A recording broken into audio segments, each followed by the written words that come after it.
السلام عليكم البنات، كيف دايرين؟ كنتمنى تكونوا كلكم بخير وعلى خير وتكونوا في احسن الاحوال. ومرحبا بكم معايا في فيديو جديد. اليوم ان شاء الله غادي نحضروا حلوه السبوله بعجين الشباكيه اللي كتجي اكثر من رائعه، وكتجي غزاله البنات، كتجي هشه ومقرمشه في نفس الوقت، كتجي مجعبه وشاربه العسل. هكا بالنسبه للمبتدئات حتى هما يمكن لهم يحضروا هكا الشباكيه بهذه الطريقه هذه اللي ساهله في التشباك ويعني وكتجي رائعه. لاحظوا معايا كيفاش كتجي شاربه العسل ومجعبه. فخليكم معايا باش تشوفوا المقادير والطريقه ديال التحضير. بالنسبه للمقادير البنات كنحتاج كيلو ديال الدقيق الفورص من النوع الممتاز، كنحتاج كاس معامرش ديال الزبده مذوبه، دائما عبار كاس العنبه، كاس معامرش ديال زيت الزيتون وزيت المائده، انا مخلطه بيناتهم بجوج، يمكن لكم تستعملوا غير نوع واحد. عندي 4 كاس ديال الخل، نصف كاس ديال الماء الزهر، معلقه صغيره ديال القرفه، 2 معالق كبار عامرين ديال اليانسون وحبه حلاوه او النافع وحبه حلاوه مطحونين ومغربلين، 100 غرام ديال الزنجلان مطحونه بما يعادل كاس من كاس العنبه. بالنسبه للناس اللي ما عندهمش الميزان يديروا كاس العنبه عامر، حبه ديال البيض، شويه ديال الخميره ديال الخبز او الخميره الفوريه، قبيصه ديال الملحه، وغادي نحتاج نصف معلقه ديال خميره الحلويات بيكين باودر، معلقه صغيره بما يعادل 4 غرام. ديروا نتوما نصف ساشي ديال 8 غرام او 7 غرام اللي يعني متوفر عندكم.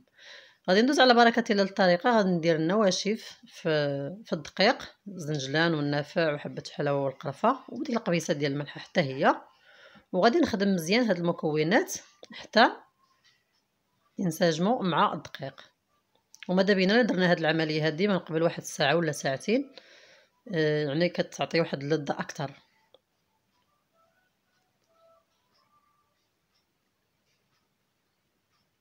وصافي بعد ما كندخل دوك المكونات مع الدقيق غادي نبدا نزيد السوائل ديالي. غادي نزيد الزيت والزبده والمكونات كلها دفعه واحده، البيضه تكون بحراره الغرفه تخرجوها من قبل من الثلاجه، والخميره الخبز والخميره الفوريه هكايا نصف معلقه صغيره. صافي وغادي نبدا نجمع العجين ديالي بهاد المكونات، ومن بعد غنبدا نزيد الماء الدافي باش غادي نكمل جمع العجين. ما يكونش بارد وما يكونش سخون، يكون غير دافي شويه يعني. والعجينه ما نخليوها ما قاصحه بزاف ما رطبه بزاف، يعني ما نخليوهاش رطبه باش ما تمحناش عند التشباك، وما نخليوهاش قاصحه يعني تمحنا عاد نبغيو نسرحوها.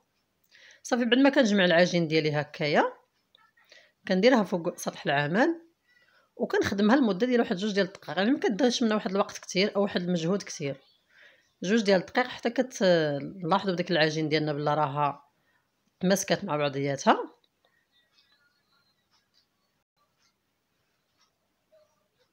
وصافي وكنقطعها على اجزاء، يعني كيبقى لكم الاختيار 4 ولا 5 ديال الاجزاء.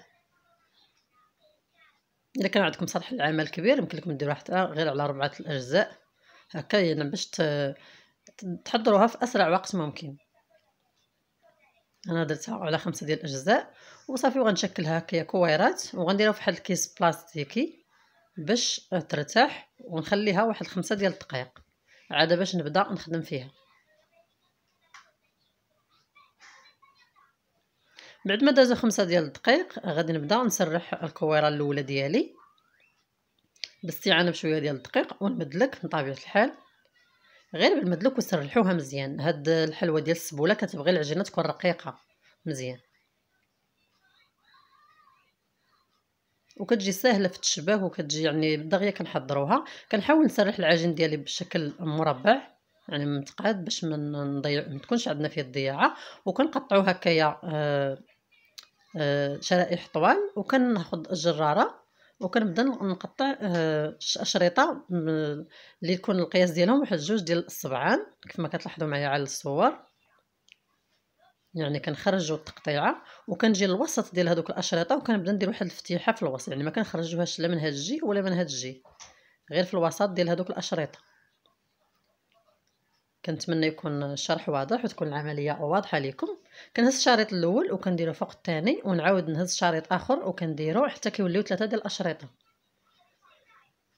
كنفتحهم من الوسط من ديك الفتيحه اللي فتحتهم من الوسط وكنخرج بهذه الطريقه العجين ديالي وكتعطينا هذا الشكل ديال السبوله.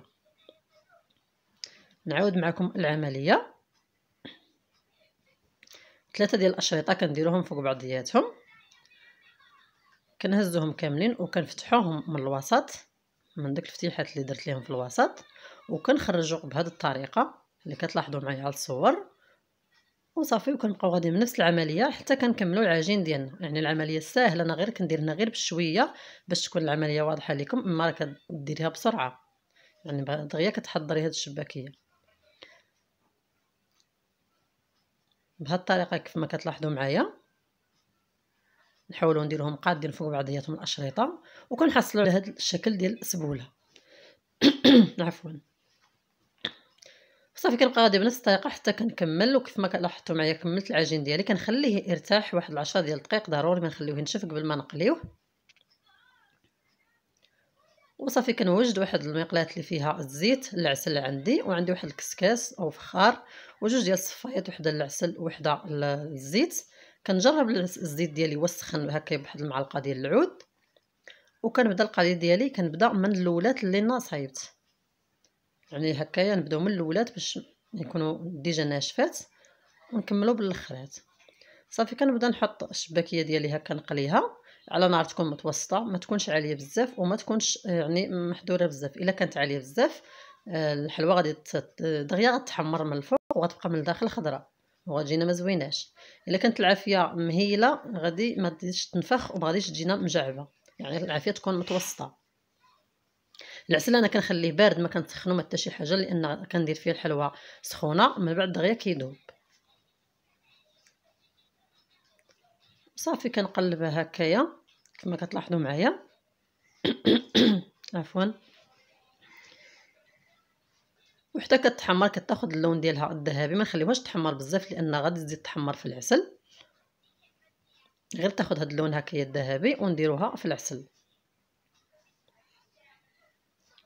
صافي كنهزهم كاملين وكنديرهم في داك العسل، ومن بعد كنغبطهم في داك العسل. الا كان عندكم شي حد يعاونكم من الاحسن يقوم معكم بهذه العمليه ديال العسل قابل معكم. ما كانش راه انا كنديرها غير بوحدي، غير هنايا كان عندي العوان قلت ليه مرحبا. وصافي هكايا كنبقى غادي بنفس العمليه كندير هاد القليه هكايا الاولى في العسل وكندير القليه الثانيه طيب، وهاد القليه الاولى في العسل كنخليها حتى كتحمر ليا القليه الثانيه عاد باش كنهزها كنصفيها كنسقطرها ونديرها في الفخار ونهز الاخرى ونديرها في العسل. يعني كنبقى غاديه بنفس العمليه حتى كنكمل الحلوى اللي عندي.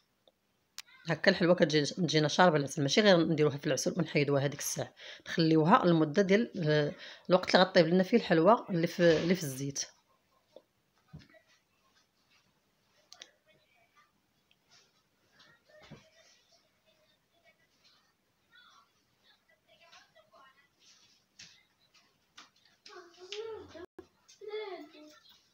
وصافي كنبقى غاديه هكايا بنفس الطريقه. انا كنحيد هاد القليه من العسل وكنزيد الاخرى حتى كنكمل العجين اللي عندي او الحلوى اللي عندي.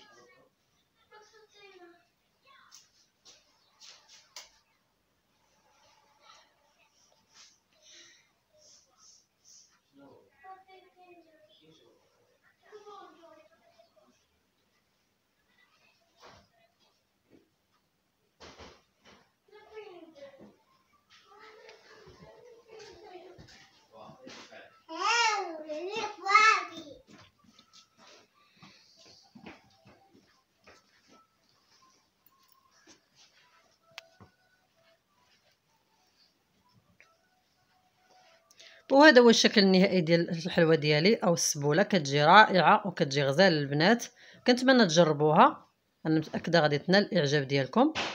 غادي نقسم معكم وحيده وتشوفوا كيفاش كتجي من الداخل. كتجي مجعبه وشاربه العسل وكتجي مقرمشه وهشيشه في نفس الوقت. كنتمنى تنال الاعجاب ديالكم، والسلام عليكم ورحمه الله تعالى وبركاته.